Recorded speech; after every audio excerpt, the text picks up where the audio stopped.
저 바보 달구가 또 무슨 짓을 한 거래? 갈대숲에서 아기를 주워왔다더라. 그것도 한밤중에.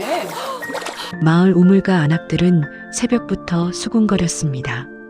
동네 바보달구가 섣달그문 밤에 아기를 주워왔다는 소문이 파다했거든요. 하지만 그들은 몰랐습니다. 그 바보가 주워온 아기가 훗날 조선 팔도에 이름을 떨칠 인물이 될 것이라는 것을, 그리고 그 바보가 평생을 바쳐 지켜낼 운명이 시작되었다는 것을요.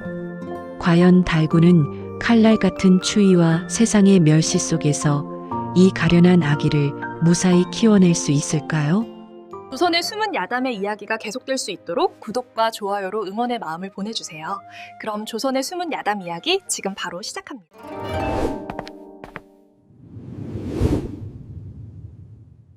그날은 유독 살을 파고드는 칼바람이 매서운 섣달그문 밤이었습니다. 마을 사람들은 모두 따뜻한 아랫목에서 만두를 빚으며 한 해의 마지막 밤을 보내고 있었지만, 집도 절도 없는 이 달구놈에게 허락된 곳은 구멍난 가마니 한 장뿐인 주막 뒷방 구석이었지요. 뱃속에선 꼬르륵 소리가 쉼없이 울리고 덜덜 떨리는 이빨은 서로 부딪혀 딱딱 소리를 냈습니다. 달구는 말을 제대로 하지 못했고 글자도 몰랐으며 사람들이 주는 일을 겨우 해내며 살아가는 불쌍한 놈이었습니다. 동네 아이들은 달구를 보면 돌을 던졌고 어른들은 멀리서 손가락질하며 저리 가라고 쫓아냈지요. 배가 너무 고파서였을까요? 아니면 무슨 운명의 이끌림이었을까요? 달구는 나도 모르게 주막을 나와 얼어붙은 개울가를 따라 걷기 시작했습니다. 눈 덮인 길 위로 집신도 신지 못한 발등이 갈라져 피가 났지만 이상하게 아픈 줄도 몰랐습니다. 그때였습니다. 응애, 응애. 가느다란 소리가 바람결에 실려왔습니다. 처음엔 짐승의 울음인 줄 알았습니다. 하지만 그것은 분명 태어난 지 얼마 안 된 갓난아이의 처절한 몸부림이었습니다. 달구는 허겁지겁 소리가 나는 쪽으로 달려갔습니다. 갈대와 갈대숲에 다다랐을 때 울음소리가 더욱 또렷하게 들렸지요. 갈대를 헤치고 들어가니 너덜너덜한 보자기에 쌓인 아기 하나가 눈 위에 버려져 있었습니다. 아기는 얼굴이 새하얗게 질려 있었고 입술은 파랗게 변해 있었으며 가느다랗게 울고 있었는데 그 울음소리조차 점점 작아지고 있었습니다. 달구는 황급히 아기를 안아들었습니다. 아기 몸이 얼음장처럼 차가워 깜짝 놀랐지요. 아기, 차가워. 안 돼. 달구가 아기를 품에 안고 흔들었지만 아기는 눈도 뜨지 못했습니다. 달구는 당황해서 주변을 둘러보았지만 사람은 아무도 없었고 눈보라만 휘몰아치고 있었습니다. 그때 달구의 머릿속에 무언가 떠올랐습니다. 달구는 주저없이 자신이 입고 있던 누더기 저고리를 벗기 시작했습니다. 추운 겨울바람이 맨살에 와 닿았습니다. 달구의 몸은 앙상하게 말랐고 갈비뼈가 그대로 드러나 보였으며 온몸이 소름이 돋으며 덜덜 떨리기 시작했습니다. 하지만 달구는 벗어낸 저고리로 아기를 겹겹이 감싸기 시작했습니다. 보자기 위에 저고리를 덮고 또 덮어 아기가 보이지 않을 정도로 꽁꽁 싸맸지요. 그리고 아기를 다시 품에 안았는데 이번에는 자신의 맨살이 아기에게 닿았고 달구의 체온이 아기에게 전해지기 시작했습니다. 이제 따뜻해. 달구가 웃으며 중얼거렸습니다. 정작 자신은 살을 애는 추위에 온몸이 파랗게 질려가고 있었지만 품속 아기가 조금씩 온기를 되찾는 것이 느껴졌습니다. 아기의 울음소리가 조금 커졌고 작은 손이 꿈틀거리기 시작했으며 달구는 그것을 보며 환하게 웃었습니다. 눈보라가 달구의 맨등을 때렸고 바람이 살을 베어내는 것 같았지만 달구는 아기를 더욱 꼭 껴안으며 몸을 웅크렸습니다. 얼마나 지났을까요? 달구는 정신을 잃을 것 같았습니다. 눈앞이 하얗게 변했고 손발 감각이 사라지기 시작했으며 품속 아기만이 따뜻하게 느껴졌습니다. 달구는 비틀거리며 마을로 돌아가기 시작했습니다. 한 걸음 떼기도 힘들었지만 아기를 떨어뜨릴까봐 조심조심 걸었습니다.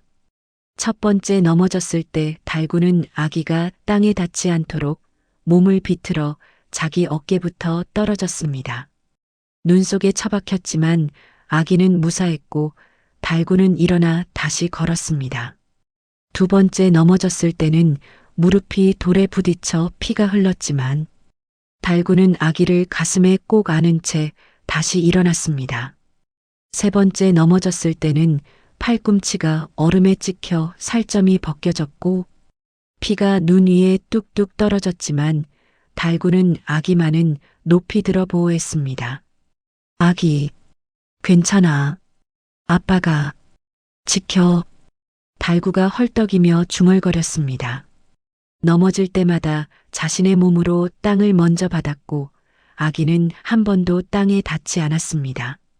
달구의 무릎과 팔꿈치에서는 계속 피가 흘렀고 맨등에는 눈이 달라붙어 얼어붙기 시작했지만 품속 아기는 따뜻하게 보호되고 있었습니다. 마을에 거의 다 왔을 때 달구는 그만 쓰러지고 말았습니다.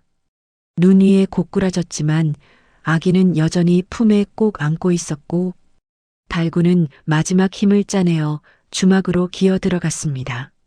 주막 안에는 마른 집더미가 조금 있었습니다. 달구는 그 짚을 긁어 모아 아기 주변에 둘렀고 자신은 아기를 감싼 채 웅크렸습니다. 입김을 불어 아기를 따뜻하게 해주려 했고 자신의 몸으로 바람을 막아주었습니다. 밤새 눈보라가 몰아쳤습니다.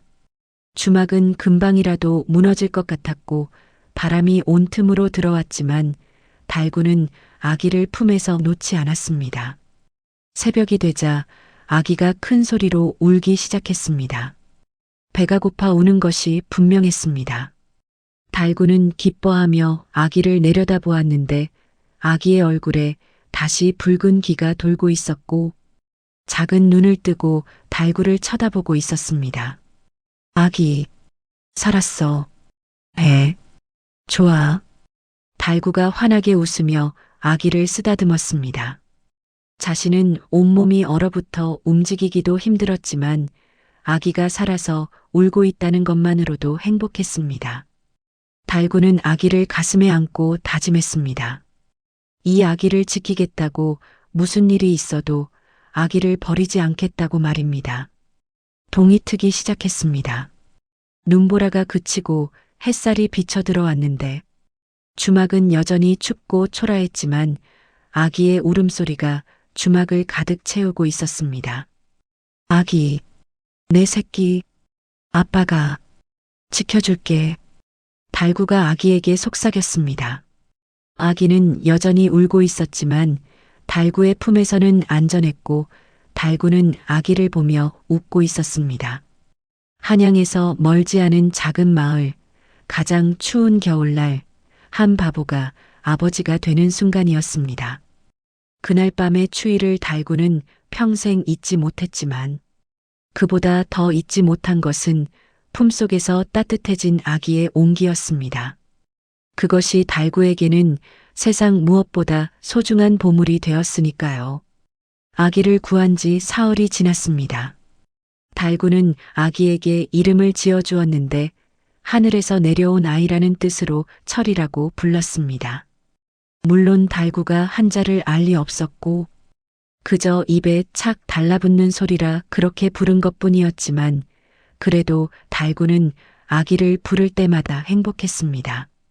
철아, 철아. 달구가 아기를 안고 중얼거리며 주막 안을 왔다 갔다 했습니다. 아기는 계속 울고 있었는데 배가 고파서였습니다. 달구도 그것을 알고 있었지만 어찌할 도리가 없었지요. 젖을 줄 수도 없었고 밥을 먹일 수도 없었으며 달구 자신도 며칠째 굶고 있는 형편이었습니다. 달구는 결심했습니다. 젖을 얻어와야겠다고 말입니다. 마을에 아기를 낳은 여인들이 있었고 그분들에게 가서 빌면 젖을 조금이라도 얻을 수 있을 거라 생각했습니다. 달구는 처리를 누더기로 꽁꽁 싸매고 품에 안은 채 주막을 나섰습니다. 눈은 여전히 쌓여 있었고 바람은 차가웠지만 아기를 위해서라면 갈 수 있었습니다. 첫 번째로 찾아간 집은 방앗간 주인 댁이었습니다.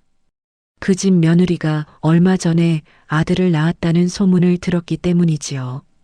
달구는 대문 앞에 서서 조심스럽게 문을 두드렸고 안에서 누군가 나왔습니다. 누구요? 방앗간 주인이 문을 열고 나오다가 달구를 보자 얼굴을 찌푸렸습니다. 달구는 품속 아기를 살짝 내보이며 말했습니다. 아기, 배고파. 전만. 달구가 애원하듯 말했지만 방앗간 주인은 손사래를 치며 물러섰습니다. 안 돼. 바보거지가 무슨 아기를 데리고 다녀. 썩 꺼져. 방앗간 주인이 소리치며 문을 쾅 닫아버렸습니다. 달구는 문 앞에 한참을 서 있었지만 다시는 문이 열리지 않았고 할 수 없이 다음 집으로 향했습니다.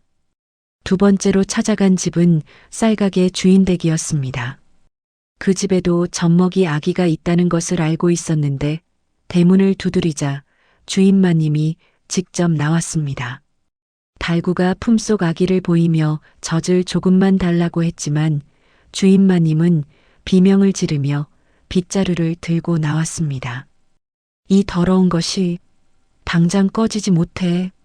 주인마님이 빗자루로 달구를 마구 때렸습니다. 달구는 아기를 보호하려고 몸을 웅크렸고 등과 어깨에 빗자루가 내리쳤지만 소리 한 번 지르지 않았습니다. 다만 품속 아기가 다치지 않도록 두 팔로 꼭 감싸고 있었을 뿐이지요. 주인마님은 한참을 때린 후에야 집으로 들어갔고 달구는 비틀거리며 일어나 그 집을 떠났습니다. 세 번째, 네 번째, 다섯 번째.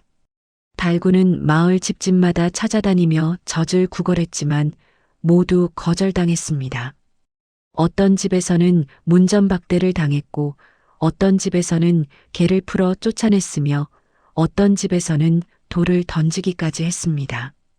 달구의 몸은 온통 상처투성이가 되었고 피가 곳곳에서 흘러나왔지만 달구는 포기하지 않았습니다.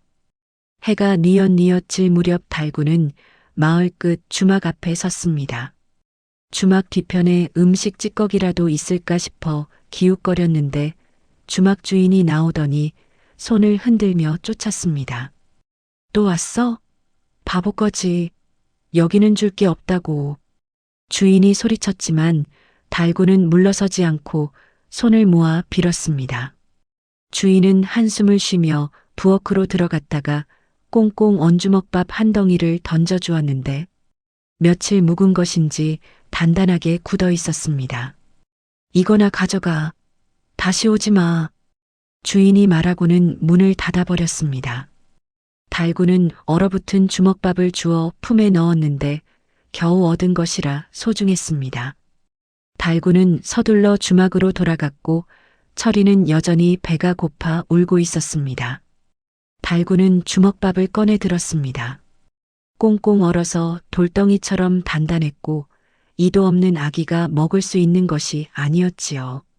달구는 잠시 생각하다가 주먹밥을 자기 입에 넣었습니다. 차갑고 딱딱한 밥알이 입안에서 천천히 녹기 시작했고 달구는 조심스럽게 오물오물 씹기 시작했습니다. 밥을 삼키고 싶었습니다. 며칠째 굶은 뱃속에서는 천둥 같은 소리가 울려 퍼지고 있었고 침이 줄줄 흘러나왔으며 몸은 밥을 원하고 있었습니다. 하지만 달구는 참았습니다. 밥을 잘게 부수어 죽처럼 만들었고 입안에서 충분히 불려 아기가 먹기 좋게 만들었습니다. 한참을 씹은 뒤 달구는 손가락으로 입안의 밥을 조금 떠냈습니다. 죽처럼 흐물흐물해진 밥이었고 달구는 그것을 철이 입에 넣어 주었습니다. 철이는 처음에는 놀라 움찔했지만 곧 꿀꺽꿀꺽 삼키기 시작했습니다. 맘마, 먹어. 맘마. 달구가 중얼거리며 계속 밥을 씹어 먹였습니다. 자기 입으로 씹고 손가락으로 떠내고 아기 입에 넣어주기를 반복했는데 달구는 한 톨도 삼키지 않았습니다. 주먹밥 하나가 다 떨어질 때까지 모두 씹어서 아기에게 먹였고 철이의 배가 조금씩 불러오기 시작했습니다. 밥을 다 먹인 달구는 아기를 내려다보았습니다. 철이는 울음을 그치고 편안한 얼굴로 잠들기 시작했는데 입가에는 밥풀이 묻어 있었습니다. 달구는 그것을 보며 환하게 웃었습니다. 배불러. 좋아. 달구가 중얼거렸습니다. 정작 자신은 한 톨도 먹지 못했고 배는 더욱 고팠지만 아기가 배불리 먹은 것을 보니 자신도 배가 부른 것 같았습니다. 달구는 아기를 품에 안고 주막 안을 빙글빙글 돌며 춤을 추었는데 비틀거리는 몸이었지만 기뻤습니다. 우리 아기, 밥 먹었어. 아빠도 행복해. 달구가 노래하듯 중얼거렸습니다.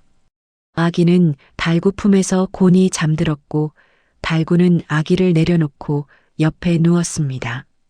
배는 여전히 고팠지만 마음은 가득 찼고 아기의 편안한 숨소리를 들으며 달구도 잠이 들었습니다. 그날 밤 달구는 꿈을 꾸었습니다. 철이가 크게 자라 환하게 웃으며 달구를 부르는 꿈이었고 달구는 꿈속에서도 행복하게 웃고 있었습니다. 아침이 밝았을 때 달구가 제일 먼저 한 일은 철이가 잘 자고 있는지 확인하는 것이었고 아기가 무사한 것을 보자 달구는 다시 웃었습니다. 그날부터 달구는 매일 주막을 찾아가 밥을 구걸했습니다. 때로는 얻고 때로는 얻지 못했지만 얻을 때마다 달구는 자기 입으로 씹어 아기에게 먹였습니다. 한 톨도 자기 뱃속에 넣지 않았고 모두 아기의 몫으로 만들었습니다.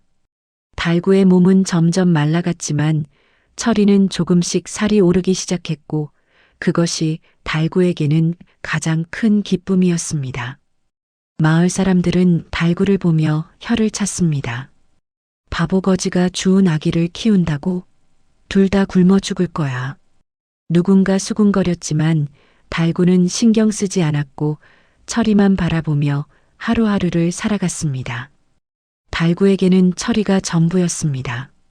아기의 웃음소리가 달구의 배고픔을 잊게 해주었고 아기의 온기가 달구의 추위를 녹여주었으며 아기가 있기에 달구는 살아갈 이유가 있었습니다. 그것이 한 바보가 아버지가 되어 배운 사랑이었습니다. 세월은 빠르게 흘렀습니다. 철이가 3살이 되던 해 달구는 여전히 거지였지만 아들을 키우기 위해 닥치는 대로 일을 했습니다. 새벽에는 부잣집 마당을 쓸었고 낮에는 장터에서 짐을 날랐으며 저녁에는 뒷간을 치우고 똥을 퍼내는 일도 마다하지 않았습니다. 일거리가 있으면 있는 대로 몸을 움직였고 하루 종일 쉬지 않고 일해도 겨우 한 줌의 밥을 얻을 수 있었지요. 아빠, 밥. 철이가 배고픈 얼굴로 달구를 올려다보며 말했습니다. 달구는 품에서 주먹밥 하나를 꺼내 철이에게 건넸는데 자신은 먹지 않고 아들이 다 먹는 것을 지켜보았습니다. 철이는 밥을 받아 먹으며 아버지를 걱정스럽게 쳐다보았고 달구는 배를 두드리며 웃었습니다. 아빠, 배불러. 걱정 마. 달구가 거짓말을 했지만 철이는 아버지가 거짓말하는 것을 알고 있었습니다. 아버지 배에서 꼬르륵 소리가 들렸고 아버지 얼굴은 점점 말라가고 있었으며 뼈만 앙상하게 나은 몸이었지요. 하지만 철이는 어렸기에 어찌할 수 없었고 밥을 먹으며 눈물을 글썽였습니다. 어느 날 달구는 철이를 등에 업고 마을을 지나가고 있었습니다. 이 집 저 집 일거리를 찾아 헤매던 중이었는데 서당 앞을 지나치게 되었습니다. 서당 안에서는 훈장의 목소리와 아이들이 글 읽는 소리가 흘러나오고 있었고 철이는 아버지 등에 엎인 채 귀를 쫑긋 세웠습니다. 하기시습지 불영여로 훈장이 논어를 읽고 학동들이 따라 읽는 소리였습니다. 철이는 그 소리를 듣더니 입을 벙긋거리기 시작했습니다. 달구는 철이가 무언가 하고 싶어 하는 것을 느꼈고 서당 창문 밑에 서서 철이가 안을 들여다볼 수 있게 해주었습니다. 며칠 후 달구는 다시 철이를 업고 서당 앞을 지나갔습니다. 이번에는 일부러 창문 밑에 섰고 철이는 안을 들여다보며 훈장의 말을 듣고 있었습니다. 훈장이 글을 읽어주면 철이는 조용히 따라 읽었는데 한 번 들은 것을 그대로 외우고 있었습니다. 일주일쯤 지났을 때였습니다. 달구가 철이를 업고 서당 앞을 지나는데 훈장이 밖으로 나와 달구를 멈춰 세웠습니다. 달구는 깜짝 놀라 몸을 웅크렸고 혹시 야단 맞는 게 아닌가 싶어 도망가려 했지만 훈장이 손을 들어 막았습니다. 잠깐만 기다려보게. 이 아이가 정말로 글을 아는지 보고 싶네. 훈장이 말하며 철이를 내려다보았습니다. 철이는 아버지 등에서 내려와 훈장 앞에 섰고 훈장은 며칠 전에 가르쳤던 논어 구절을 물었습니다. 하기시습지 불영여로 그 다음이 뭔가? 훈장이 물었고 철이는 잠시도 망설이지 않고 대답했습니다. 유붕자원 박내 불영낙호 인부지이불온 불역군자오. 철이가 또박또박 대답하자 훈장의 눈이 휘둥그레졌습니다. 서당 안에서 구경하던 학동들도 웅성거리기 시작했고 훈장은 믿을 수 없다는 표정으로 다른 구절도 물어보았습니다. 철이는 모두 막힘없이 대답했는데 단 한 번도 틀리지 않았습니다. 이럴 수가. 한 번 듣고 다 외운단 말인가? 훈장이 감탄하며 철이를 쳐다보았습니다. 그리고 달구에게 물었습니다. 이 아이를 가르쳐도 되겠느냐? 달구는 무슨 말인지 잘 이해하지 못했지만 훈장이 좋은 사람이라는 것을 느꼈고 고개를 끄덕였습니다. 아기, 공부, 좋아. 달구가 중얼거렸습니다. 훈장은 웃으며 철이 손을 잡고 서당 안으로 데려갔고 달구는 밖에서 기다렸습니다. 한 시즌쯤 지났을 때 철이가 환한 얼굴로 나왔는데 훈장이 뒤따라 나오며 말했습니다. 내일부터 이 아이를 가르치겠네. 단 붓과 종이가 필요하네. 가져올 수 있겠는가? 훈장이 물었고 달구는 고개를 끄덕였습니다. 하지만 마음속으로는 걱정이 가득했는데 붓과 종이를 살 돈이 없었기 때문이지요. 달구는 철이를 데리고 주막으로 돌아왔고 밤새 고민했습니다. 어떻게든 돈을 마련해야 했고 아들이 공부할 수 있게 해주고 싶었습니다. 다음 날부터 달구는 더욱 열심히 일했습니다. 새벽부터 밤 늦게까지 쉬지 않고 움직였는데 부잣집 뒷간을 치우는 일을 자청했습니다. 더럽고 냄새나는 일이었지만 돈을 조금이라도 더 받을 수 있었고 달구는 코를 막고 똥을 퍼냈습니다. 손에서는 악취가 났고 옷에는 오물이 묻었지만 아들의 붓을 사기 위해서라면 참을 수 있었습니다. 낮에는 장터에서 짐을 날랐습니다. 무거운 쌀가마를 지고 이 집에서 저 집으로 날랐는데 허리가 끊어질 듯 아팠지만 달구는 이를 악물고 버텼습니다. 한 가마를 나를 때마다 엽전 몇 잎을 받았고 달구는 그 돈을 소중하게 품속에 넣었습니다. 저녁에는 주막에서 설거지를 했습니다. 기름때 묻은 그릇을 씻고 물을 길어 날랐는데 밤 늦게까지 일하면 남은 음식을 조금 얻을 수 있었습니다. 달구는 그 음식을 주막에 데려다 철이에게 먹였고 자신은 한 입도 먹지 않았습니다. 일주일이 지났습니다. 달구는 품속에 엽전을 세어보았는데 아직 붓을 사기에는 부족했습니다. 달구는 더 많은 일을 찾아 나섰고 어느 날 시장 한 구석에서 왈패들이 내기를 하는 것을 보았습니다. 누가 매를 더 잘 견디나 겨루는 내기였는데 이긴 사람에게 돈을 주고 있었습니다. 달구는 왈패들에게 다가갔습니다. 왈패들은 달구를 보고 비웃었지만 달구가 자신을 때려달라고 하자 신기해하며 돈을 내걸었습니다. 달구는 매를 맞기 시작했습니다. 1대, 2대, 10대. 왈패들의 몽둥이가 달구의 등과 어깨를 내리쳤고 피가 흘러나왔지만 달구는 쓰러지지 않았습니다. 아기, 붓, 사야 해.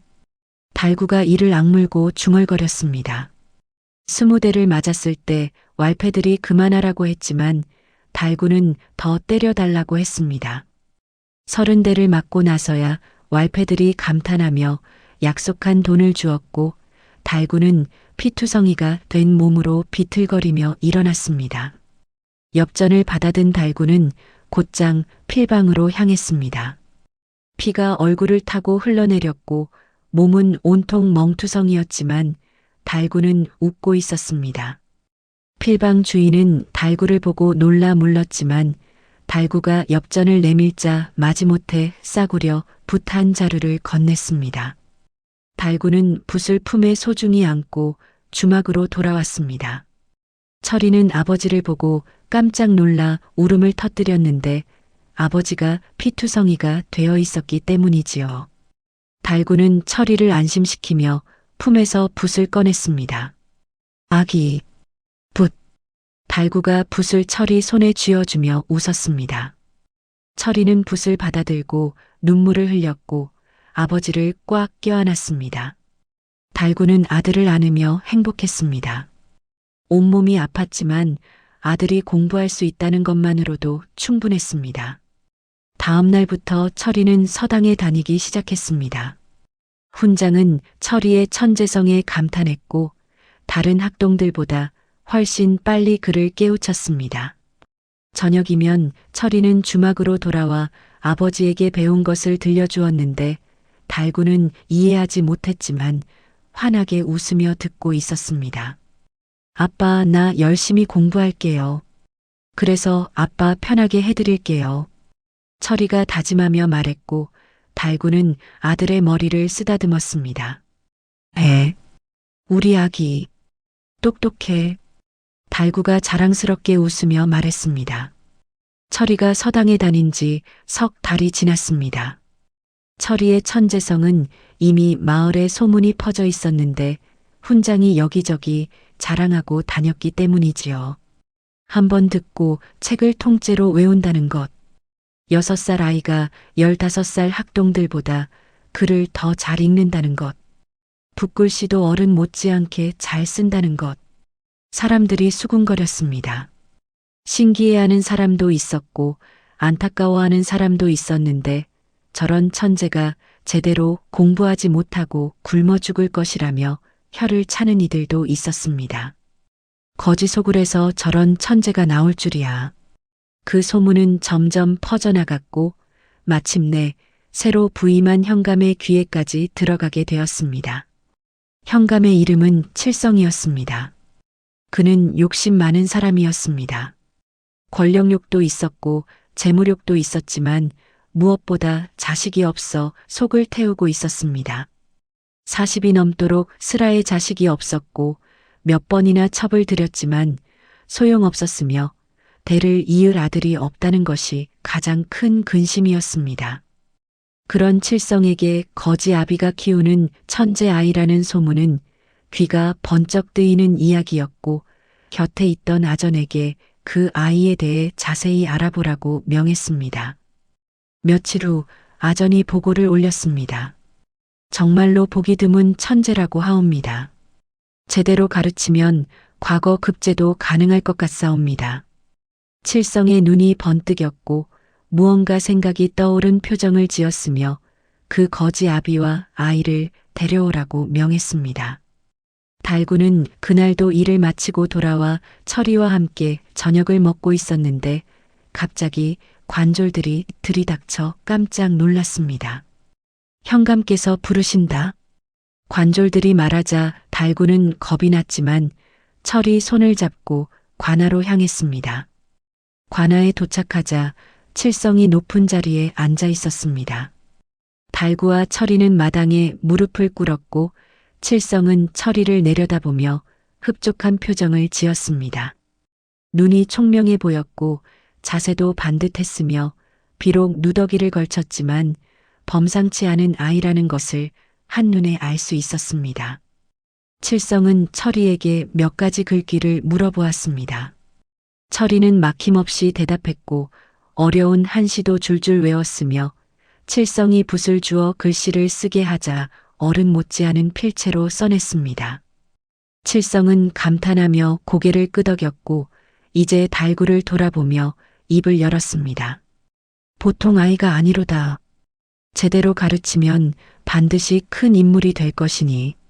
칠성이 달구의 표정을 살피며 조심스럽게 제안을 꺼냈습니다. 내게 이 아이를 맡기지 않겠느냐? 내가 아들로 삼아 잘 키워주겠노라. 달구는 고개를 갸우뚱했습니다. 무슨 말인지 정확히 이해하지 못했지만 아들을 달라는 것 같았고 달구는 본능적으로 철이를 뒤로 끌어당겼습니다. 칠성은 달구의 반응을 보고 목소리를 더욱 부드럽게 만들었습니다. 그대가 이 아이를 사랑하는 것은 안다. 하지만 생각해보라. 거지아비가 이 아이에게 무엇을 해줄 수 있느냐? 썩은 밥을 주워 먹이고 누더기를 입히는 것밖에 못하지 않느냐? 칠성이 계속 말을 이었습니다. 내게 맡기면 이 아이는 비단 옷을 입고 고기 반찬을 먹을 것이며 한양 최고의 스승을 모셔다 가르칠 것이다. 과거 급제도 시킬 수 있느니라.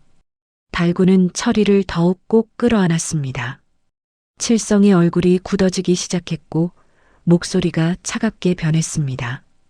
저런 거지가 저런 천재를 망치고 있다는 것을 모르느냐? 이 아이는 공부해야 할 나이인데 굶기고 있고 책을 읽어야 하는데 똥구덩이 옆에서 살게 하고 있지 않느냐? 칠성이 목소리를 높였습니다. 달구는 움츠러들었습니다. 칠성의 말투가 무섭긴 했지만 철이를 놓지는 않았는데 아들을 지켜야 한다는 본능이 더 강했습니다. 칠성은 점점 화가 났고 자신이 제대로 키워주겠다고 하는데 왜 거부하느냐고 욕심 때문에 이 아이의 미래를 망치는 것이냐고 소리쳤습니다. 달구는 고개를 저으며 철이를 더욱 꼭 안았고 철이도 아버지에게 매달렸습니다. 칠성은 한숨을 쉬며 아전에게 눈짓했고 아전이 금덩이 하나를 가져와 달구 앞에 놓았습니다. 금덩이가 햇빛을 받아 반짝였습니다. 달구는 금덩이를 내려다보았는데 저것이 귀한 것이라는 것쯤은 알 수 있었습니다. 이것을 주겠다. 이 금으로 평생 굶지 않고 살 수 있으니 아이를 맡기고 편하게 살라. 칠성이 차분하게 말했습니다. 달구는 금덩이를 보지도 않고 고개를 저었습니다. 아무리 바보라도 알 수 있었습니다. 저 금덩이와 아들을 바꿀 수 없다는 것을 말입니다. 달구는 금덩이를 집어들더니 칠성을 향해 던졌습니다. 싫어. 내 새끼야. 안 팔아. 달구가 난생 처음 큰 소리로 외쳤습니다. 평소에는 바보처럼 어눌하게 말하던 달구가 분명하게 소리친 것이었고 그 목소리에는 아버지의 단호함이 담겨 있었습니다. 금덩이가 칠성 발치에 떨어졌고 칠성의 얼굴이 불그락푸르락 변했습니다. 이놈이 감히. 칠성이 벌떡 일어나며 소리쳤습니다. 달구는 철이를 업어쥐었는데 무서웠지만 도망가야 한다는 본능이 움직였습니다. 가, 빨리. 달구가 중얼거리며 비틀거리며 문을 향해 달려갔습니다.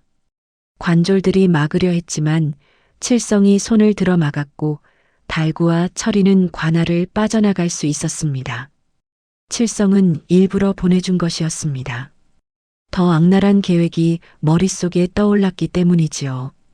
칠성의 얼굴은 분노로 일그러져 있었습니다.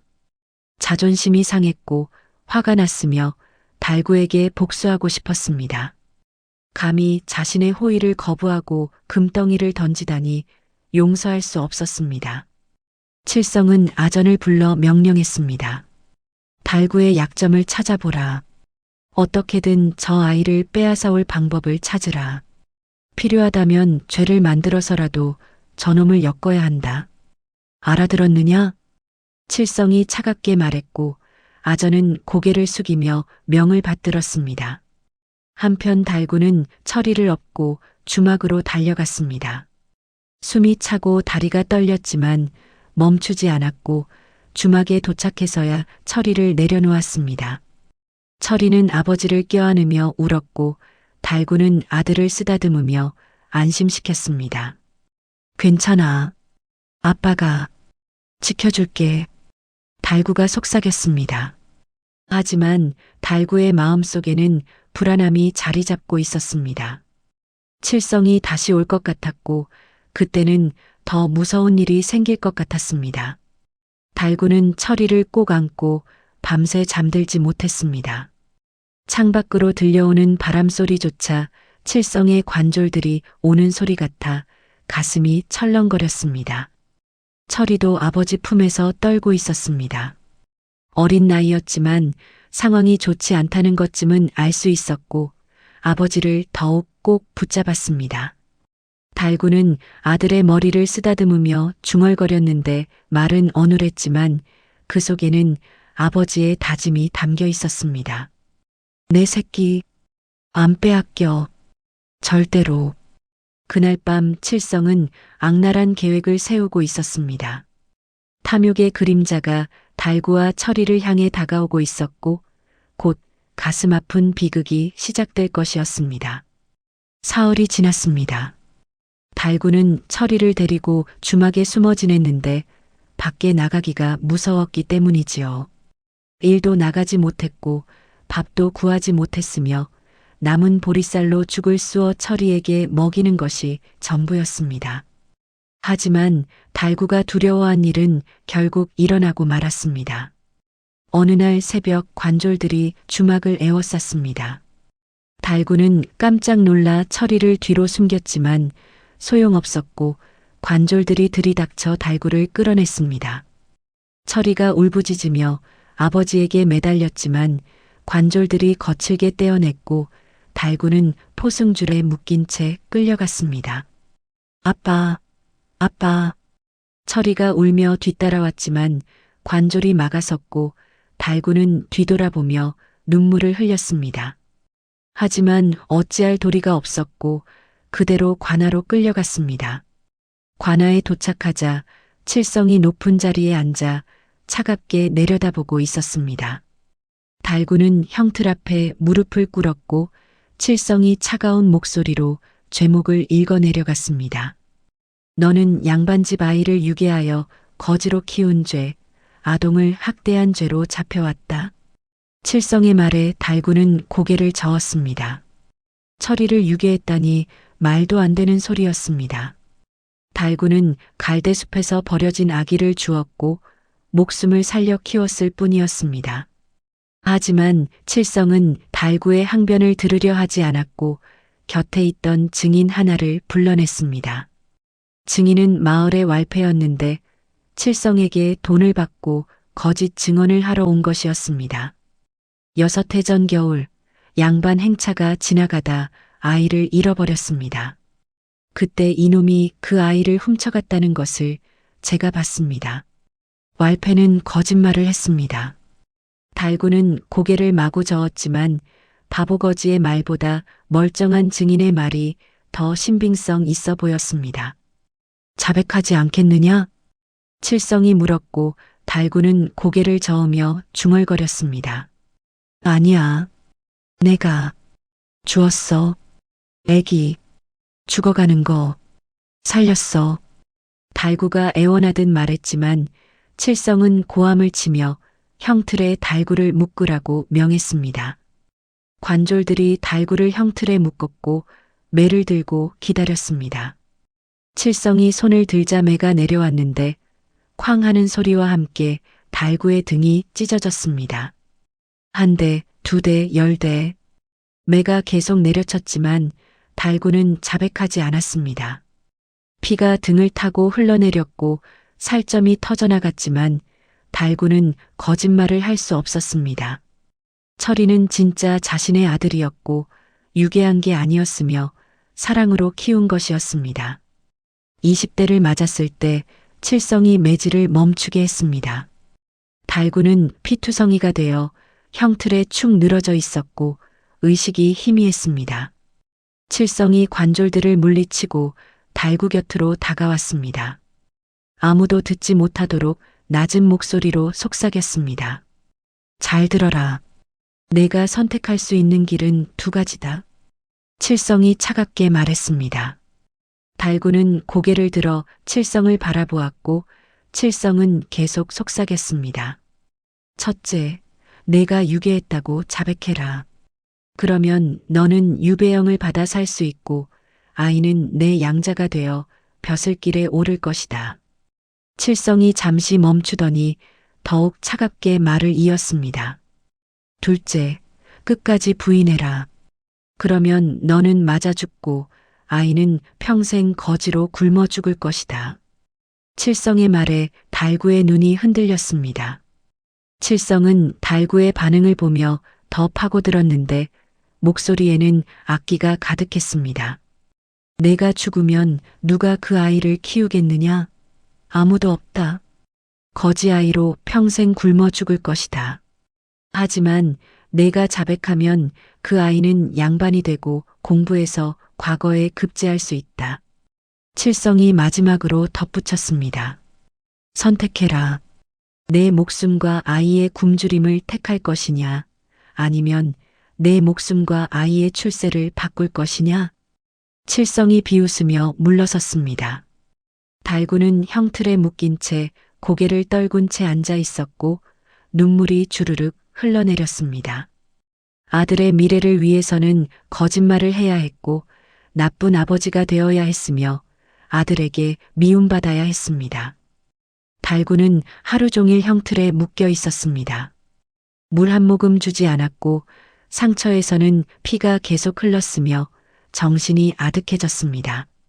밤이 되자 칠성이 다시 찾아왔습니다.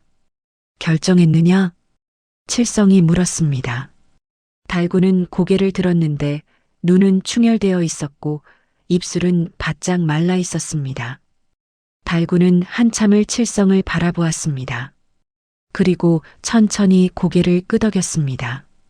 내가 유괴했어. 달구가 간신히 말을 꺼냈습니다. 칠성의 얼굴에 만족스러운 미소가 번졌습니다.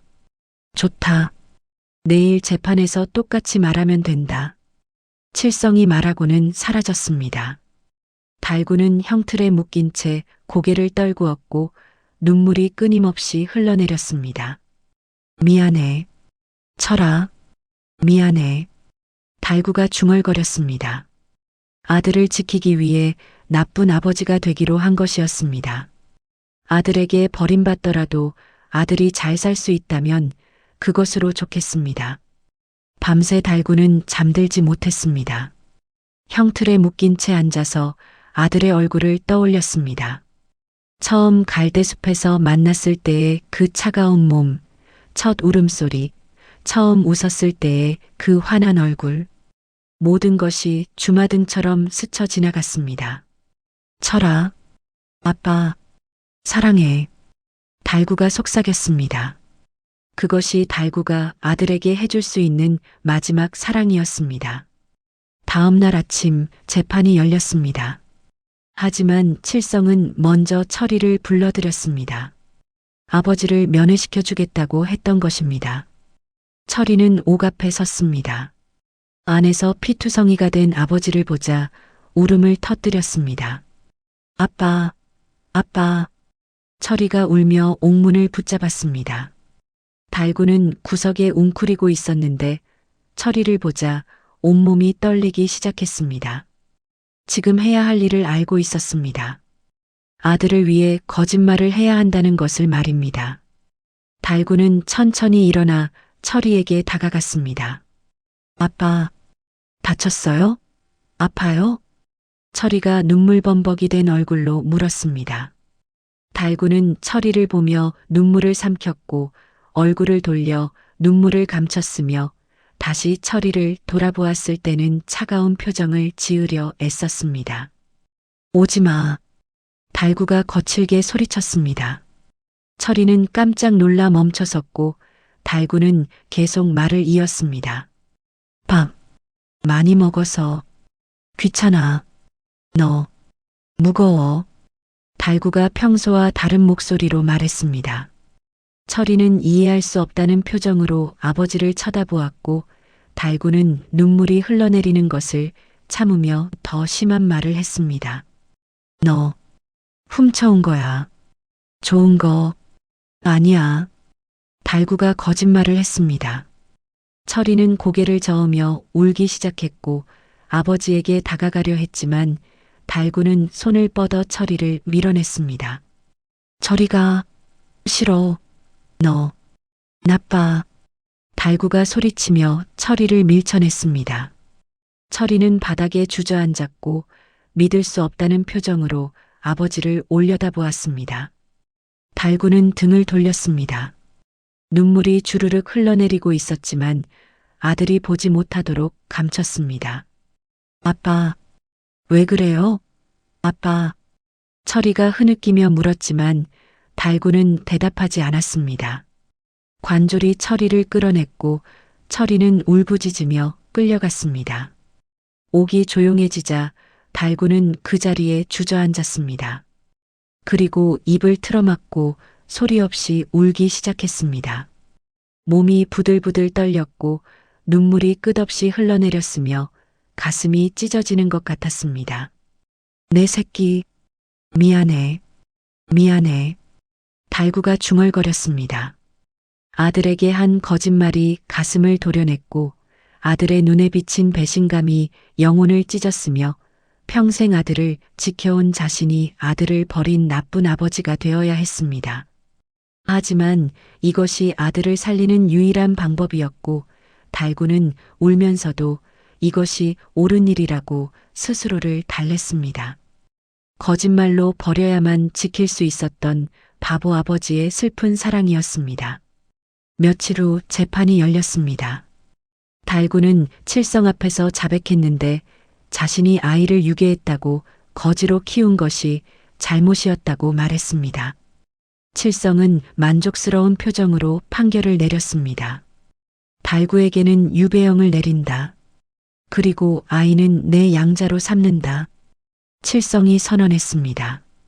철이는 법정 한 구석에서 아버지를 바라보고 있었습니다. 아버지가 거짓말을 하고 있다는 것은 알았지만 왜 그러는지는 이해할 수 없었습니다. 철이는 울면서 아버지를 불렀지만 달구는 고개를 돌리고 쳐다보지도 않았습니다. 판결이 끝나고 달구는 다시 옥으로 끌려갔습니다. 철이는 칠성의 집으로 가게 되었는데 발걸음이 떨어지지 않았고 계속 뒤를 돌아보았지만 아버지는 보이지 않았습니다. 철이는 칠성의 집으로 들어갔습니다. 큰 기와집이었고 방마다 불이 환하게 밝혀져 있었으며 철이를 위해 준비된 방에는 비단이불과 깨끗한 옷가지들이 놓여 있었습니다. 하인이 밥상을 들고 왔는데 흰쌀밥에 고기 반찬이 수북했고 달콤한 떡까지 놓여 있었습니다. 철이는 평생 보지 못한 음식들이었지만 손을 대지 않았습니다. 밥상을 물리고 혼자 남았을 때 철이는 창문으로 달을 바라보았습니다. 저 달빛 아래 아버지가 어디쯤 계실까 생각하니 눈물이 났고 비단이불이 아무리 따뜻해도 아버지의 품이 더 그리웠습니다. 사흘이 지났습니다. 철이는 칠성댁에서 지내며 글 공부를 했지만 집중할 수 없었고 밥을 먹어도 맛을 느낄 수 없었으며 밤마다 악몽을 꾸었습니다. 칠성은 철이를 데리고 마을을 돌아다니며 자랑했습니다. 사람들 앞에서 글을 읽게 하고 붓글씨를 쓰게 했는데 철이는 시키는 대로 했지만 눈에는 생기가 없었고 인형처럼 움직일 뿐이었습니다. 나흘째 되는 날 저녁이었습니다. 철이는 방에 누워 있다가 목이 말라 부엌으로 물을 마시러 갔습니다. 부엌 곁을 지나가는데 하인들이 수군거리는 소리가 들려왔고 철이는 발걸음을 멈추고 귀를 기울였습니다. 저 아이 불쌍하지 않나? 아버지가 유괴범이라니. 한 하인이 말했고 다른 하인이 코웃음을 치며 대답했습니다. 유괴범은 무슨 현감나리가 꾸민 일이라고 들었네. 저 거지 아비를 협박해서 거짓 자백을 받아낸 거라더군. 그 말에 철이의 가슴이 철렁 내려앉았습니다. 하인들은 계속 이야기를 나눴습니다. 현감께서 저 아이를 탐내 어떻게든 빼앗으려 했다는 것, 달구를 고문하고 협박해서 자백을 받아냈다는 것이지. 철이는 벽에 기대 주저앉았고 온몸이 떨리기 시작했습니다. 아버지는 거짓말을 한 게 아니었습니다. 아니, 거짓말을 했지만 자신을 버린 게 아니라 지키려고 한 것이었습니다. 칠성의 협박에 못 이겨 나쁜 아버지 역할을 한 것이었고 자신을 양반으로 만들어주기 위해 스스로 죄인이 된 것이었습니다. 철이는 눈물이 쏟아져 내렸고 입을 막고 흐느꼈습니다. 아버지, 제가 몰라서 죄송해요. 철이는 그 자리에서 결심했습니다. 여기서 도망쳐야 한다고, 아버지를 찾아야 한다고 말입니다. 철이는 하인들이 사라진 후 부엌으로 들어가 먹을 것을 챙겼고 자기 방으로 돌아와 입고 있던 비단옷을 벗어 던졌습니다. 그리고 칠성댁에 오기 전 입던 누더기를 꺼내 다시 입었는데 이것이 아버지와 함께 입던 옷이었고 아버지 냄새가 남아 있었습니다. 한밤중이 되자 철이는 창문을 열고 밖으로 빠져나왔습니다. 담을 넘고 마을을 빠져나가 관아로 향했는데 아버지가 갇혀 있는 옥을 찾아가야 했습니다. 하지만 관아 옥사는 관졸들이 지키고 있었고 철이는 몰래 다가가 틈새로 안을 들여다보았습니다. 달빛에 비친 아버지의 모습이 보였습니다. 형틀에 묶여 있었고 온몸이 상처투성이었으며 고개를 떨군 채 축 늘어져 있었습니다. 철이는 가슴이 찢어지는 것 같았지만 소리내어 울 수 없었고 옥문을 열 방법도 없었습니다. 철이는 한참을 그 자리에 서 있다가 다른 방법을 찾기로 했습니다. 다음 날 밤 철이는 다시 관아로 갔습니다. 이번에는 옆담을 넘어 뒤편으로 돌아갔는데 쓰레기를 버리는 곳이 있었고 그 옆에 작은 창이 있었습니다. 철이는 창문으로 기어 들어가 옥사로 향했고 어둠을 틈타 아버지가 갇힌 방으로 갔습니다. 아버지, 철이가 작은 목소리로 불렀습니다. 달구는 고개를 들었고 철이를 보자 눈이 커졌습니다. 아기, 왜 여기? 달구가 놀라 물었고 철이는 달려가 아버지를 껴안았습니다. 달구는 아들을 밀어내려 했지만 철이가 놓아주지 않았습니다. 아버지, 다 알았어요. 아버지가 저를 지키려고 거짓말한 거 다 알았어요. 철이의 말에 달구의 눈에서 눈물이 흘러내렸습니다. 들키고 말았구나 싶어 슬펐지만 아들이 자신을 이해해준다는 것이 고마웠습니다. 달구는 철이를 꼭 안았고 한참을 그렇게 있었습니다. 빨리 가야 해. 들키면 안 돼. 달구가 걱정스럽게 말했지만 철이는 고개를 저었습니다. 아버지를 두고 갈 수 없어요. 함께 도망가야 해요. 하지만 달구는 묶여 있었고 상처도 심했으며 도망갈 수 있는 상태가 아니었습니다. 그때 밖에서 관졸의 발소리가 들려왔습니다. 철이는 황급히 몸을 숨겼고 관졸이 지나가기를 기다렸습니다. 관졸이 사라진 후 철이는 다시 아버지에게 다가갔고 달구는 철이에게 속삭였습니다. 도망가. 멀리. 한양 가서 공부해. 달구가 간신히 말했습니다. 철이는 고개를 저었지만 달구는 계속 말했습니다. 여기 있으면 칠성이 다시 데려갈 거야. 그러면 모든 게 소용없어. 멀리 도망가서 공부하고 성공해야 해. 철이는 한참을 고민하다가 고개를 끄덕였습니다. 그리고 아버지와 약속했습니다. 성공해서 꼭 돌아올게요. 아버지를 구하러 올게요. 약속해요. 며칠 후 철이는 아버지를 산속 암자로 옮겼습니다. 유배를 떠나기 전날 밤 관졸들을 속이고 아버지를 빼내는데 성공했던 것입니다. 마을에서 멀리 떨어진 산속 암자가 있었고 늙은 스님이 혼자 지내고 있었습니다. 철이는 스님에게 사정을 이야기하고 아버지를 맡겼습니다. 스님은 자비로운 분이었고 달구를 받아주며 치료해주겠다고 약속했습니다. 암자 마당에서 철이는 아버지 앞에 무릎을 꿇었습니다. 달구는 아들을 보며 눈물을 흘렸고 철이도 울고 있었습니다. 아버지, 조금만 기다려요. 제가 보란 듯이 성공해서 꼭 모시러 올게요. 약속해요. 철이가 다짐하며 말했고 달구는 아들의 머리를 쓰다듬었습니다. 우리 아기, 잘하고 있어. 달구가 중얼거렸습니다. 철이는 아버지를 꽉 껴안았고 한참을 그렇게 있다가 일어났습니다. 뒤돌아보면 마음이 약해질 것 같아 한 번에 돌아섰고 산길을 내려가기 시작했습니다. 달구는 아들의 뒷모습을 보며 손을 흔들었고 철이는 한 번도 뒤돌아보지 않고 걸어갔습니다. 철이의 마음속에는 불길이 타오르고 있었습니다.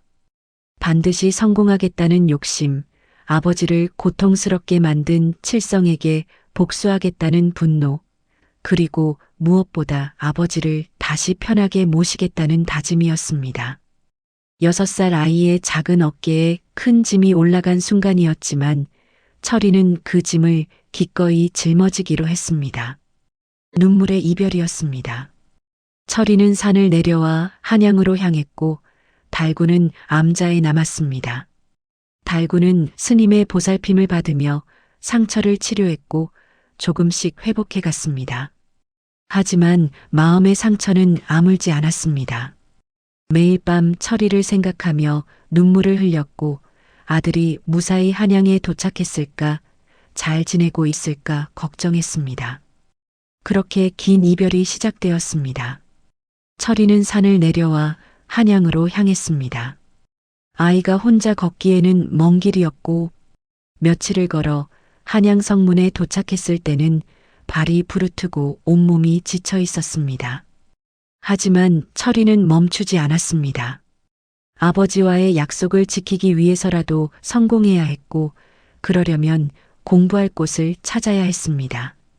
한양은 넓고 복잡했습니다.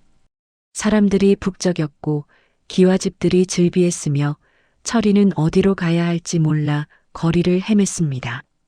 첫날 밤은 성균관 근처 처마 밑에서 잤는데 추워서 떨면서도 아버지 생각에 눈물을 흘렸습니다. 아버지는 암자에서 잘 계실까? 상처는 나았을까? 철이는 걱정되었고 빨리 성공해서 모시러 가야겠다고 다짐했습니다. 며칠을 거리를 헤매던 철이는 큰 서당을 발견했습니다. 유명한 대학자가 운영하는 곳이라는 소문을 들었고 철이는 용기를 내어 문을 두드렸습니다. 나이든 훈장이 나와 철이를 위아래로 훑어보았습니다. 누더기 차림의 거지 아이를 보며 쫓아내려 했습니다. 글을 배우고 싶습니다. 철이가 또박또박 말했습니다. 훈장은 코웃음을 치며 어린 것이 글을 배우겠다고 하느냐고 비웃었지만 철이는 물러서지 않았습니다. 대신 자신이 외운 논어 구절을 줄줄 읊었고 땅바닥에 나뭇가지로 글씨를 써 보였으며 훈장은 깜짝 놀라 눈을 크게 떴습니다. 이걸 어디서 배웠느냐? 훈장이 물었고 철이는 고향의 서당에서 배웠다고 대답했습니다. 훈장은 철이의 실력을 시험해 보았는데 어려운 한시를 읊게 하고 사서삼경의 구절을 물어보았으며 철이는 모두 막힘없이 대답했습니다. 훈장은 감탄하며 철이를 받아들이기로 했습니다. 내 실력이면 공부할 자격이 있다. 하지만 학비를 낼 수 있겠느냐? 훈장이 물었고 철이는 고개를 숙였습니다. 돈이 없었습니다.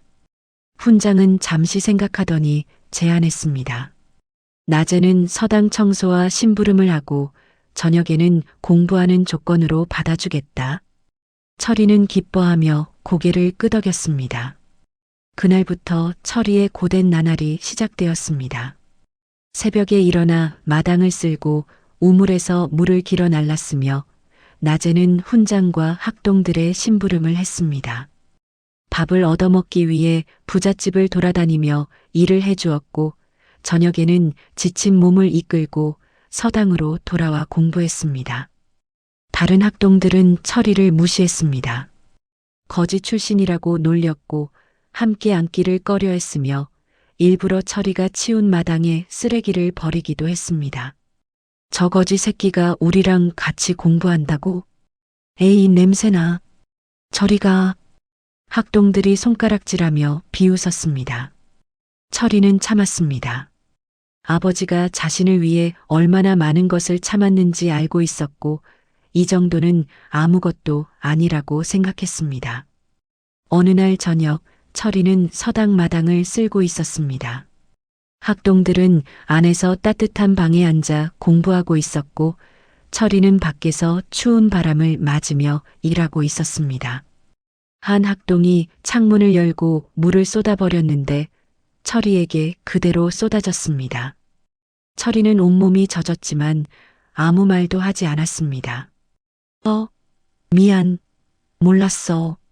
학동이 비웃으며 말했지만 일부러 그런 것이 분명했습니다. 철이는 젖은 옷을 짜내고 다시 마당을 쓸었습니다. 밤이면 철이는 처마 밑에 앉아 달을 바라보았습니다. 저 달빛이 아버지가 계신 암자에도 비추고 있을 거라 생각하니 위로가 되었고 달을 보며 아버지께 속삭이듯 중얼거렸습니다. 아버지, 철이 열심히 하고 있어요. 조금만 기다려요. 겨울이 지나고 봄이 왔습니다.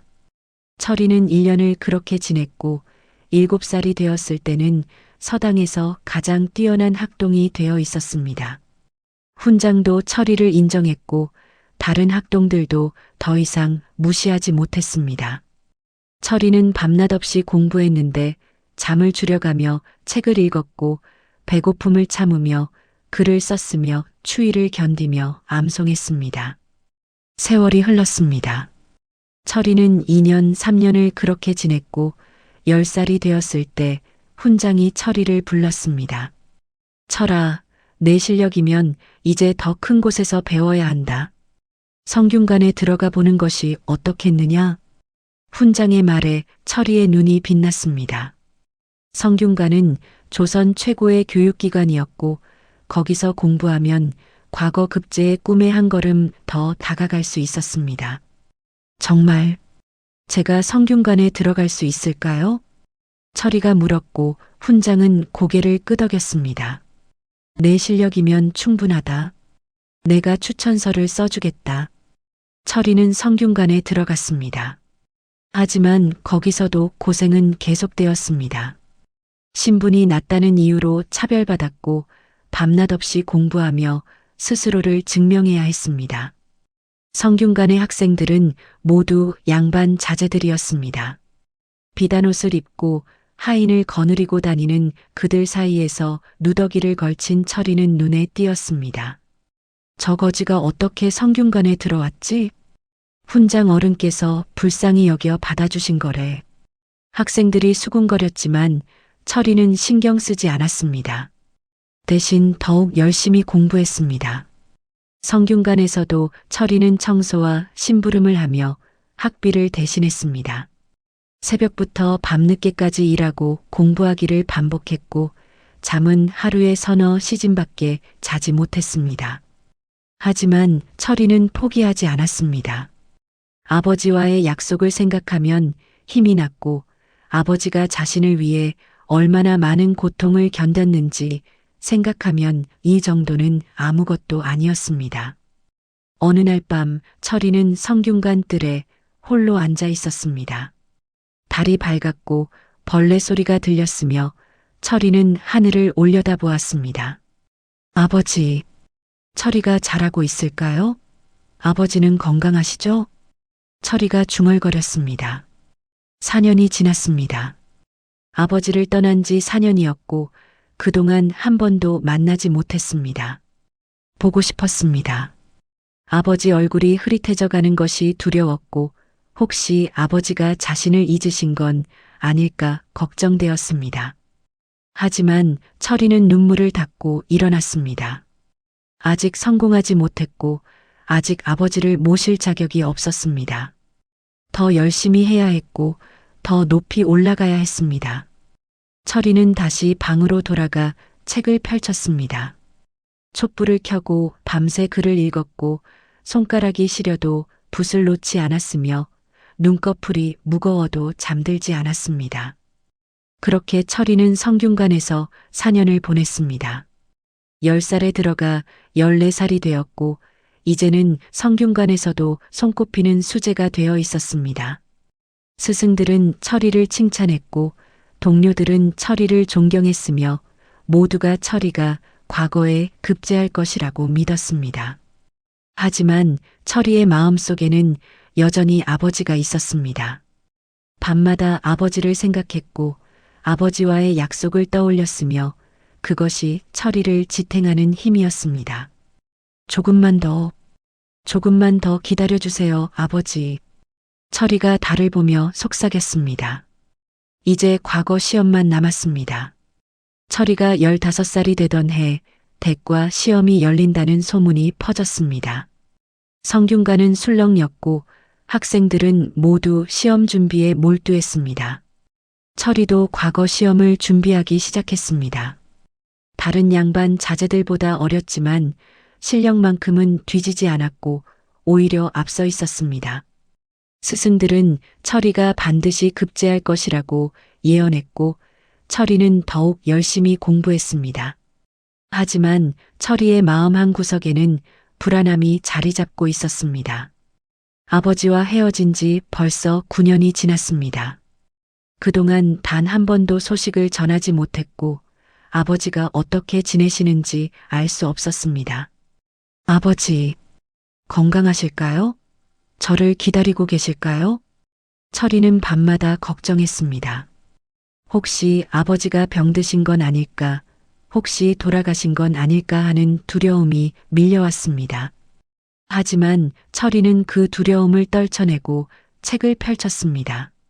지금 할 수 있는 일은 최선을 다해 공부하는 것뿐이었습니다. 과거 시험을 3달 앞둔 어느 날 성균관 대사성이 철이를 불렀습니다. 대사성은 성균관을 총괄하는 최고 책임자였고 철이는 긴장하며 그 앞에 섰습니다.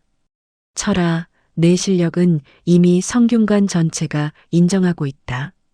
하지만 한 가지 걱정되는 것이 있구나. 대사성이 말했습니다. 철이는 고개를 숙이고 들었습니다. 내 신분이 미천하다는 것을 시험관들이 알게 되면 불이익을 받을 수 있다. 아무리 실력이 뛰어나도 신분 때문에 떨어뜨리는 일이 종종 있거든. 대사성의 말에 철이의 가슴이 철렁했습니다. 9년을 준비해온 것이 신분 때문에 무너질 수 있다는 것이었습니다. 하지만 너무 걱정하지 마라. 시험은 익명으로 치러지니 내 글만으로 평가받을 것이다. 다만 면접에서 신분을 물으면 정직하게 대답하되 내가 얼마나 노력했는지 보여주어라. 대사성이 철이의 어깨를 두드렸습니다. 철이는 고개를 끄덕였습니다. 시험일이 다가왔습니다. 철이는 밤낮으로 공부했습니다. 잠은 하루에 2시즌밖에 자지 않았고 밥도 제대로 먹지 않았으며 손에서 붓을 놓지 않았습니다. 동료들은 철이를 걱정했습니다. 철아, 너무 무리하지 마라. 몸을 상하면 시험도 못 본다. 하지만 철이는 멈출 수 없었습니다. 이것이 아버지와의 약속을 지킬 마지막 기회였고 실패할 수 없었습니다. 시험을 일주일 앞둔 밤이었습니다. 철이는 잠들지 못하고 뜰에 나와 있었습니다. 달이 밝았고 별들이 총총했으며 철이는 하늘을 올려다보며 아버지를 떠올렸습니다. 아버지가 눈 속에서 자신을 구해준 그날 자신의 옷을 벗어 감싸주던 그 모습, 넘어지면서도 자신을 높이 들어 보호하던 그 손길, 주먹밥을 씹어 먹여주던 그 사랑, 모든 것이 생생하게 떠올랐습니다. 아버지, 제가 해낼 수 있을까요? 철이가 하늘을 향해 속삭였습니다. 그때 바람이 불어왔고 나뭇잎이 바스락거렸으며 마치 아버지가 대답하는 것 같았습니다. 할 수 있다, 철아. 넌 할 수 있어. 철이는 눈을 감고 아버지의 목소리를 떠올렸습니다. 어눌하지만 따뜻했던 그 목소리, 자신을 부를 때마다 행복해하던 그 얼굴. 철이는 눈물을 닦고 일어났습니다. 네, 아버지. 철이가 꼭 해낼게요. 약속 지킬게요. 철이가 하늘을 향해 맹세했습니다. 드디어 시험날이 왔습니다. 철이는 새벽부터 일어나 준비했습니다. 누더기를 벗고 성균관에서 빌려준 깨끗한 옷을 입었으며 머리를 단정히 빗고 과거장으로 향했습니다. 과거장에는 수백 명의 선비들이 모여 있었습니다. 모두 잘 차려입고 하인을 거느린 양반 자제들이었고 그 사이에서 철이는 초라해 보였습니다. 하지만 철이는 당당했습니다. 9년 동안 준비해온 실력이 있었고 아버지와의 약속이 있었으며 무엇보다 포기하지 않는 마음이 있었습니다. 시험이 시작되었습니다. 문제지가 나왔고 철이는 붓을 들었습니다. 문제를 읽는 순간 철이의 머릿속에 9년 동안 배운 모든 것이 떠올랐습니다. 논어, 맹자, 시경, 서경, 수없이 읽고 외운 글귀들이 흘러나왔습니다. 철이는 붓을 휘둘렀습니다. 배운 모든 것을 쏟아부었고 아버지를 향한 그리움을 글로 풀어냈으며 세상을 향한 포부를 담아냈습니다. 해가 중천에 떴고 오후가 되었으며 해가 뉘엿뉘엿질 때까지 철이는 쉬지 않고 썼습니다. 손가락이 저렸고 허리가 끊어질 듯 아팠지만 멈추지 않았습니다. 마지막 획을 긋는 순간 철이의 붓이 부러졌습니다. 9년을 함께한 붓이었고 아버지가 피를 흘리며 사준 그 붓의 의미를 담은 붓이었습니다. 철이는 부러진 붓을 내려다보며 눈물을 흘렸습니다. 아버지, 다 썼어요. 철이가 속삭였습니다. 시험지를 제출하고 과거장을 나올 때 철이는 온몸이 휘청거렸습니다. 며칠 동안 제대로 먹지도 자지도 못했고 하루 종일 시험을 보느라 기력이 다한 것이었습니다. 동료가 철이를 부축했습니다. 철아, 괜찮으냐? 네, 괜찮습니다. 철이가 간신히 대답했습니다. 성균관으로 돌아와 철이는 그대로 쓰러졌습니다. 사흘 동안 열이 나며 알아누웠고 동료들이 간호했습니다. 열이 내린 후 철이는 눈을 떴습니다. 창밖으로 해가 비쳐 들어오고 있었고 새들이 지저귀고 있었습니다. 시험은 잘 봤을까요? 철이가 중얼거렸습니다. 이제 결과를 기다리는 일만 남았습니다. 보름이 지났습니다. 합격자 발표가 있는 날이었습니다. 철이는 동료들과 함께 발표장으로 향했습니다. 수많은 사람들이 모여 있었고 방이 붙기를 기다리고 있었습니다. 철이의 가슴은 두근거렸습니다. 드디어 방이 나붙었습니다. 사람들이 우르르 몰려갔고 철이도 천천히 다가갔습니다. 맨 위를 보는 순간 철이의 심장이 멎는 것 같았습니다. 장원급제. 맨 위에 적힌 이름은 철이었습니다. 철이는 그 자리에 무릎을 꿇고 눈물을 흘렸습니다. 주변 사람들이 환호했고 철이를 축하했지만 철이는 그 소리가 들리지 않았습니다. 아버지, 해냈어요. 철이가 해냈어요. 철이가 중얼거리며 울었습니다. 9년을 기다린 순간이었고 아버지와의 약속을 지킨 순간이었으며 이제 돌아갈 수 있는 순간이었습니다. 동료들이 철이를 일으켜 세웠습니다. 철아, 축하한다. 장원급제라니. 내가 해낼 줄 알았어. 사람들이 철이를 둘러싸고 축하했지만 철이의 마음은 이미 암자로 향하고 있었습니다. 9년 만에 아버지를 뵐 수 있다는 생각에 가슴이 벅차올랐습니다. 며칠 후 장원 급제자에게는 임금을 아련하는 영광이 주어졌습니다. 철이는 붉은 관복을 입고 궁궐로 들어갔습니다. 넓은 대전에 임금이 앉아 있었고 신하들이 도열해 있었습니다. 철이는 임금 앞에 무릎을 꿇고 절을 올렸습니다. 장원 급제자 철이옵니다. 고개를 들어라. 임금이 말했습니다. 철이는 고개를 들었고 임금은 철이를 내려다보며 흡족한 표정을 지었습니다. 내 답안을 보았노라. 그리 명쾌하고 뜻이 깊었다. 어린 나이에 대단하구나. 과찬이옵니다, 전하. 임금은 철이에게 몇 가지 질문을 던졌습니다. 정치에 대한 견해, 백성을 다스리는 방법, 나라를 부강하게 하는 길. 철이는 모두 막힘없이 대답했고 임금은 감탄했습니다. 짐이 내게 벼슬을 내리고자 한다. 정식으로 조정에 나와 나라를 위해 일하겠느냐? 임금의 말에 철이는 고개를 숙였습니다. 황송하옵니다, 전하. 하오나 소인에게 청이 하나 있사옵니다. 말해보아라. 고향에 돌아가 부모님을 뵙고자 하옵니다. 9년 동안 뵙지 못했사옵고 평생을 고생만 하신 아버지를 편히 모시고자 하옵니다. 철이의 말에 임금은 고개를 끄덕였습니다. 효자로구나. 좋다. 금이환 향하여 부모를 뵙고 오너라. 상금과 함께 말 한 피를 하사하노라. 황송하옵니다, 전하. 철이는 감사의 절을 올리고 궁을 나섰습니다. 말을 타고 한양을 떠나는 철이의 얼굴에는 결연한 표정이 떠올라 있었습니다. 9년 만에 아버지를 뵙는 것이었고 약속을 지켰다는 것을 보여드리는 것이었으며 이제는 아버지를 편하게 모실 수 있다는 기쁨이었습니다. 하지만 가슴 한구석에는 불안도 자리 잡고 있었습니다. 아버지가 건강하실까, 자신을 기다리고 계실까 하는 걱정이었습니다. 철이는 말에 채찍을 가했습니다. 하루라도 빨리 아버지께 달려가고 싶었습니다. 사흘을 쉬지 않고 달려 고향 근처 산에 도착했습니다. 말에서 내려 산길을 오르기 시작했는데 9년 만에 오르는 길이었지만 발걸음은 저절로 움직였습니다.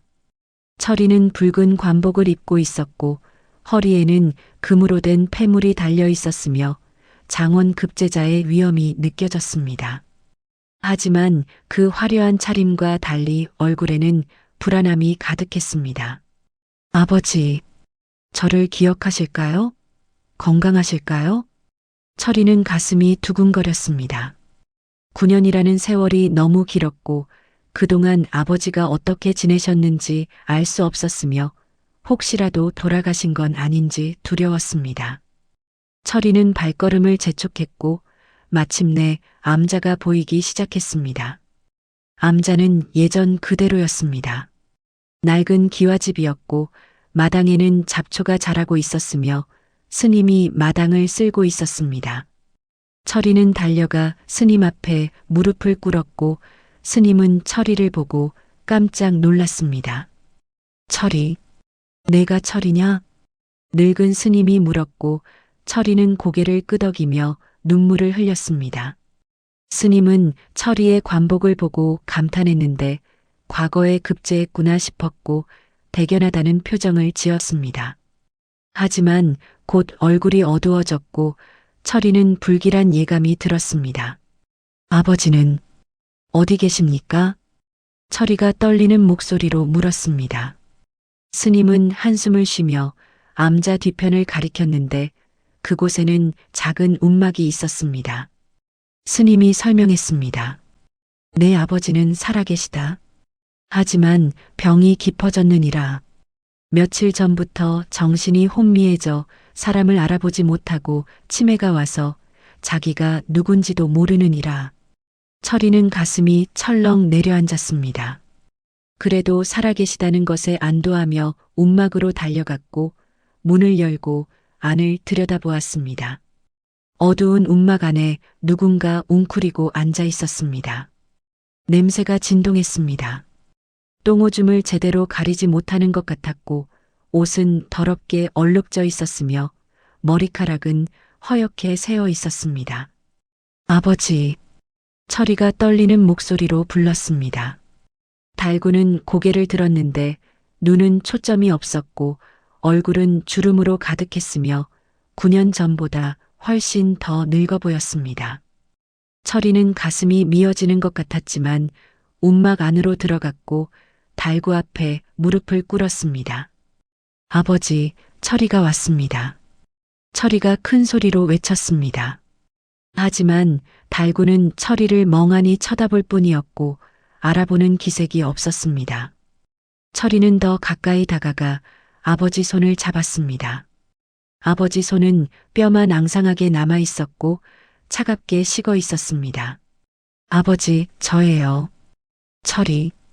아버지 아들이에요. 철이가 울먹이며 말했지만 달구는 여전히 멍한 표정으로 철이를 바라볼 뿐이었습니다. 그저 낯선 사람을 보는 눈빛이었고 아들을 알아보지 못하는 것이 분명했습니다. 철이는 눈물이 쏟아져 내렸고 아버지를 꽉 껴안았습니다. 아버지, 제가 늦었어요. 미안해요. 철이가 흐느끼며 사과했습니다. 9년이 너무 길었고 그 사이 아버지는 병들어 자식도 알아보지 못하게 되었으며 철이는 자신을 원망했습니다. 철이는 한참을 울다가 고개를 들었습니다. 그리고 화려한 관복을 입은 채로 똥오줌 냄새 나는 바닥에 넙죽 엎드려 큰 절을 올렸습니다.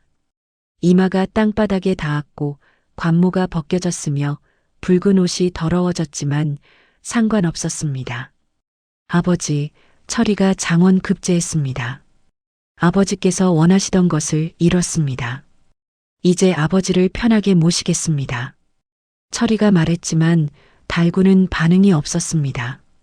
여전히 멍하니 앉아 있었고 철이가 누군지 모르는 것 같았습니다.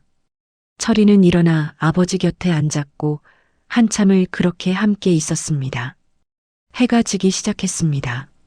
철이는 아버지를 위해 밥을 지으러 일어나려 했는데 달구가 갑자기 움직이기 시작했습니다.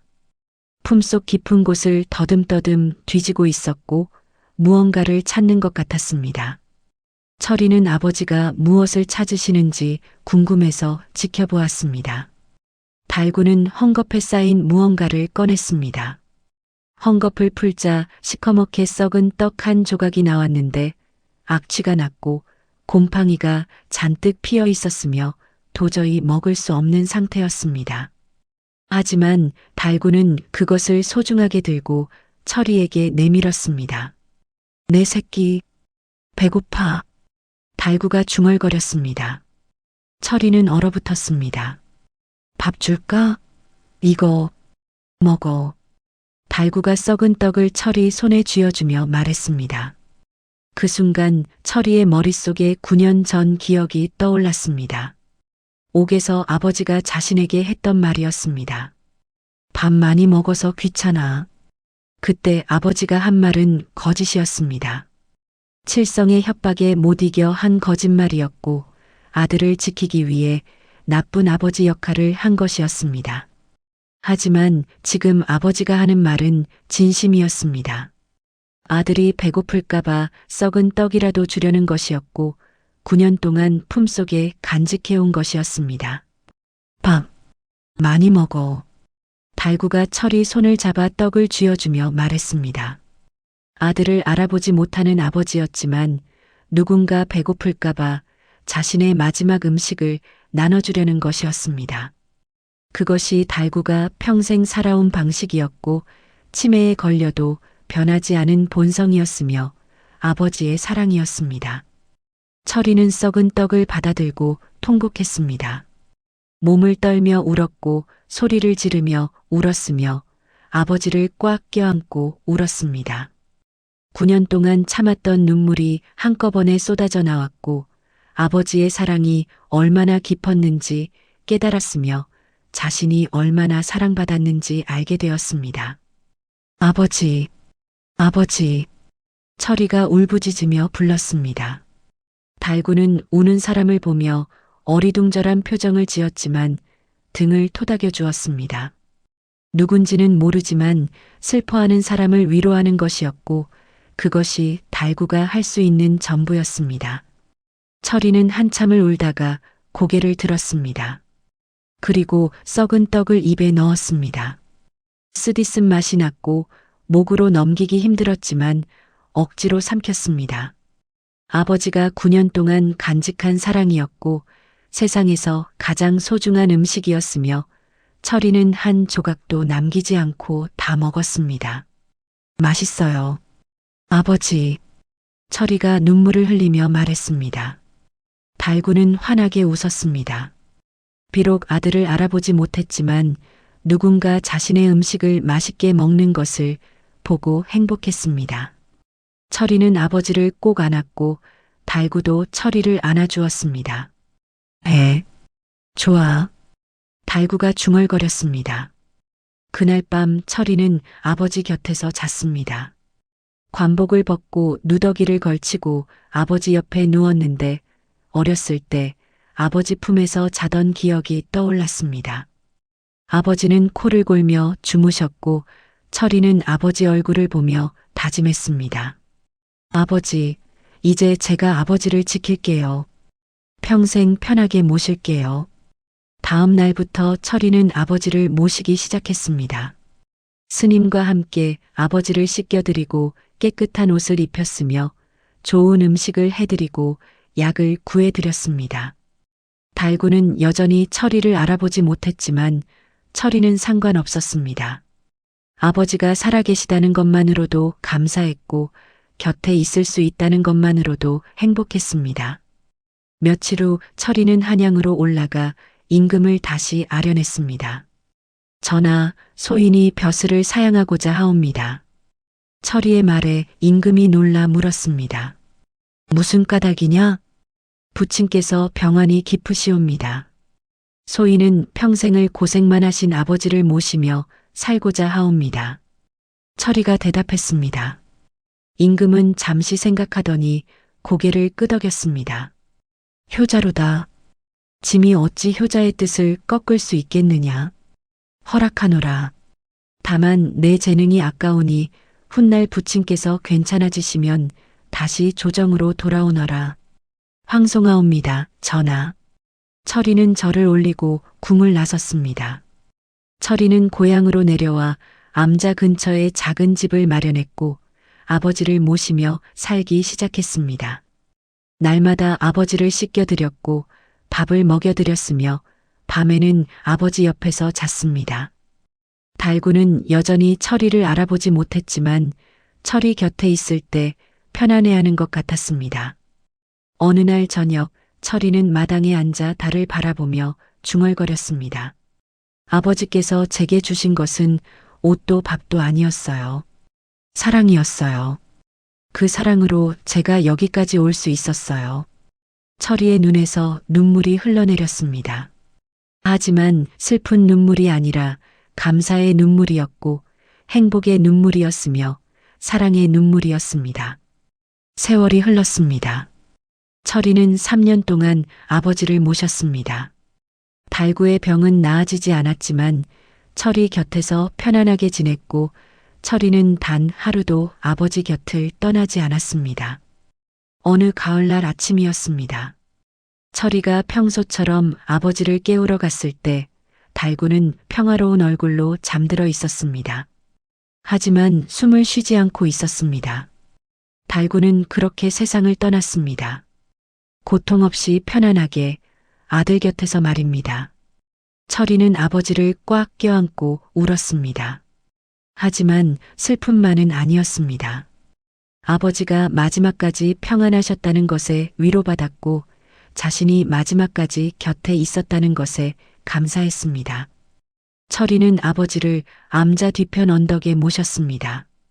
해가 잘 드는 곳이었고 바람이 잘 통하는 곳이었으며 마을이 내려다 보이는 곳이었습니다. 무덤 앞에 비석을 세우고 철이는 글을 새겼습니다. 세상 사람들은 그를 바보라 불렀으나 그는 나에게 하늘을 가르쳐준 유일한 스승이었다. 진정한 지혜는 머리가 아니라 마음에 있음을 그는 평생으로 보여주셨다. 사랑하는 아버지여, 영면하소서. 철이는 매일 아버지 무덤을 찾았습니다. 술과 음식을 올리고 아버지께 하루 일과를 말씀드렸으며 밤에는 무덤 옆에 앉아 별을 보았습니다. 1년 후 철이는 다시 조정으로 돌아갔습니다. 임금의 부름도 있었지만 무엇보다 아버지가 바랐던 일을 하고 싶었습니다. 백성을 위해 일하고 나라를 위해 힘쓰는 것 말입니다. 철이는 청렴한 관리가 되었습니다. 가난한 백성을 돌보았고 억울한 일을 바로잡았으며 특히 아이들이 굶지 않도록 힘썼습니다. 사람들은 철이를 존경했고 백성들은 철이를 사랑했습니다. 하지만 철이는 결코 아버지를 잊지 않았습니다. 매년 아버지 제사를 지냈고 고향을 방문할 때마다 무덤을 찾았으며 밤마다 아버지를 생각했습니다. 세월이 흘러 철이도 나이가 들었습니다. 40이 되고 50이 되었으며 60이 되었습니다. 높은 벼슬에 올랐고 많은 업적을 남겼으며 사람들의 존경을 받았습니다. 하지만 철이가 가장 자랑스러워한 것은 벼슬도 업적도 아니었습니다. 바보라 불린 아버지의 아들이라는 것, 그 아버지의 사랑을 받고 자랐다는 것이었습니다. 철이가 65이 되던 해 벼슬을 버리고 고향으로 내려왔습니다. 아버지 무덤 옆에 작은 정자를 지었고 이름을 심연정이라 지었습니다. 마음이 어진이가 진짜 현자다. 철이가 현판에 글을 쓰며 중얼거렸습니다. 철이는 그 정자에 앉아 매일 아버지 무덤을 바라보았습니다. 봄에는 꽃을 보았고 여름에는 새소리를 듣고 가을에는 단풍을 보고 겨울에는 눈을 보았습니다. 70이 되던 어느 겨울날 철이는 정자에 앉아 눈을 내리는 것을 보고 있었습니다. 눈송이가 하나둘 떨어지고 세상이 하얗게 변해가고 있었습니다. 문득 철이는 9년 전 그날 밤이 떠올랐습니다. 아버지가 품에서 꺼내준 썩은 떡, 그 안에 담긴 사랑. 철이는 눈을 감았습니다. 그리고 아버지의 목소리가 들리는 것 같았습니다. 밥 줄까? 이거 먹어. 철이는 미소 지었습니다. 네, 아버지. 잘 먹었어요. 평생 잘 먹고 살았어요. 이제 아버지 곁으로 가도 될까요? 철이는 그렇게 조용히 눈을 감았습니다. 평화로운 얼굴로 미소를 지은 채로 말입니다. 눈은 계속 내렸습니다. 정자를 덮고 무덤을 덮고 온 세상을 하얗게 덮었습니다. 바보 아버지와 천재 아들의 이야기는 이렇게 끝났지만 그들의 사랑은 영원히 계속될 것이었습니다. 심연정은 지금도 그 자리에 남아 있습니다. 사람들은 그곳을 찾아와 현판을 보고 이야기를 듣습니다. 세상은 머리가 아닌 마음으로 사는 것임을, 진정한 사랑은 포기하지 않는 것임을, 그리고 바보라 불린 한 아버지가 보여준 것이 세상에서 가장 위대한 지혜였음을 말입니다. 바보달구와 철이의 서사가 이렇게 대단원의 막을 내렸습니다. 부성애와 인과응보라는 고전적 가치를 통해 우리 삶을 돌아보는 계기가 되었기를 바랍니다. 긴 이야기 들어주셔서 감사합니다.